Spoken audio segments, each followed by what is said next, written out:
Well, I'm much more discouraged than I was when I walked into the meeting an hour ago.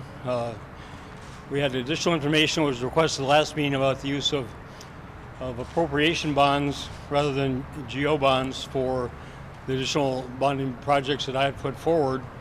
That would allow them to be funded and not count against the limit that the Republican caucuses have imposed on the bonding bill of less than $1 billion. We also found that a total of $320 million in trunk highway bonds could be issued with the existing capacity in MnDOT, which would, and I'll let Commissioner Zelli go through the numbers with you, but it means that over a couple $100 million in the cash that's now in the trunk highway bond, cash that's now in the bonding bill that was passed by the House and the Senate could be covered with trunk highway bonds, which would mean we have less use of cash in the bonding bill.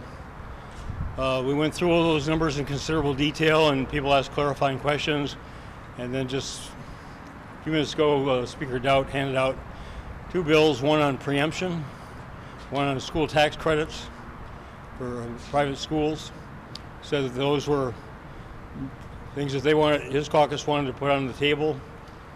Whether there are requirements for a special session or not, I don't know. It's the first I've heard of any of this. So I'm going to have lunch with my stepbrother, Andy McPhail, who's in town with the Philadelphia Phillies. I haven't seen him in 5 years. I'd stay if it were worth doing, but there's no point in staying. We're moving backwards. I asked the Speaker to call the next meeting and to set forth an agenda for the next meeting, because unless he's serious about trying to resolve the differences rather than add to the differences, we're not going to get anywhere. So I'm very pessimistic at this point. Glad to respond to questions. Okay. So give up on July special session? I mean, has that come and gone now? I really don't. I mean, today it went backwards. They added two, measures that are enormously controversial. They know that.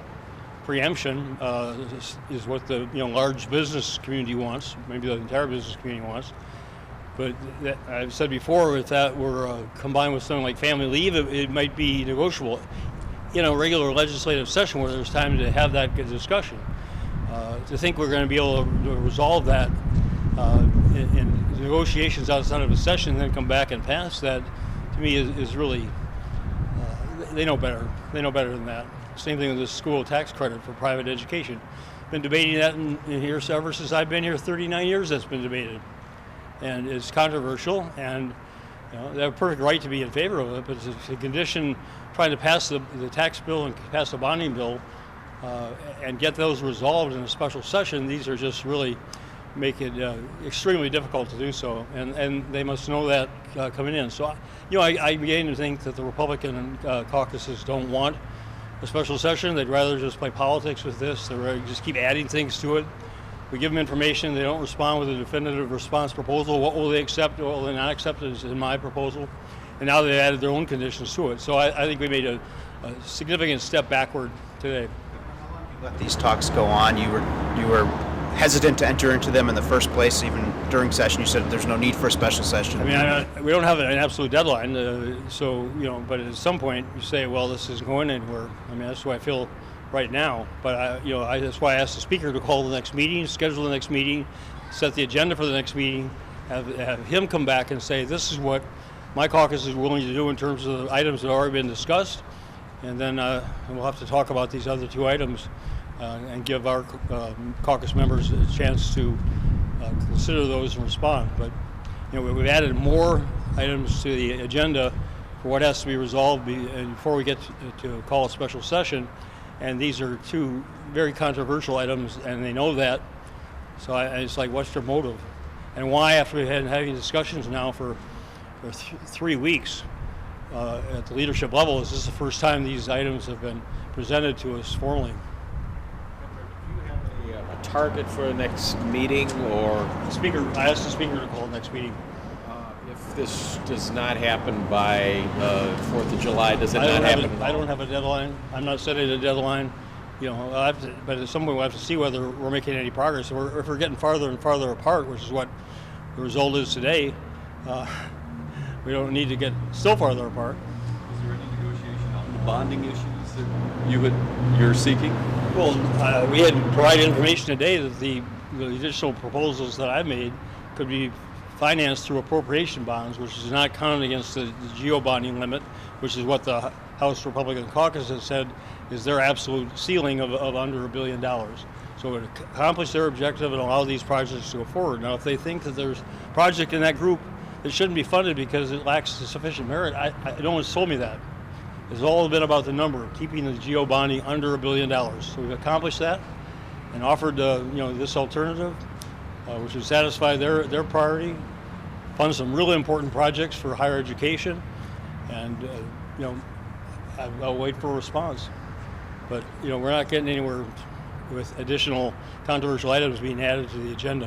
Governor, I imagine the Republicans, when they take the podium here, are going to argue that offering new proposals like they did today isn't any different than what you did a couple weeks ago after the session ended, when you said that asked for a new spending and bonding on the University of Minnesota and other areas. What's your response to that? The definitive words are a couple weeks ago. When was my letter written? Do you recall? 3 weeks ago, I wrote a letter. We've been talking about that letter and other related matters for the last, I think the first meeting we had among the leaders was 2 weeks ago. This is our third meeting. We can stand corrected on the dates, but we're trying to narrow things down. We're trying to find a resolution to the issues that they have with my proposal. And now, 2 or 3 weeks later, they're adding their own additional items. That's certainly their prerogative, but it's not leading us toward a resolution. It's pushing us farther apart. Is it just wage, or is it wage and benefits that they want? I didn't. They handed out a bill. I didn't. They said it had been introduced in the session. I haven't had a chance to read it. I don't know what it covers and what it doesn't cover. But are you open to any kind of preemptive? I said I can consider it, but it's got to be in combination with family leave or other matters. So it's a balanced proposal. It can't just be one way that says businesses don't have to do what I think most citizens think they should do, which is provide family leave, which is provide sick leave. I mean, Minneapolis had to require sick leave for the employers that are not now providing that. So, to preempt that is something the business community wants, but it's a matter of taking things off the table for workers, rather than a combination of consistency, for which there's a legitimate argument, but also in a more balanced and humane fashion. Governor, you're saying that obviously you have objections to these particular issues, but that in general you're not open to resolving this deadlock by, instead of paring down what you want, by giving the Republicans something that they want in return? That's what evidently that's what they'll say that they want. I don't rule anything out. In 5 minutes before I left, they brought these two subjects up and handed out the bills. I haven't had a chance to look at them. I haven't had a chance to discuss them with anybody. I'm not commenting on the relative merits or not of those two pieces of legislation. I'm commenting on the fact that when you keep adding things as we're trying to narrow things down, it's counterproductive. Thank you.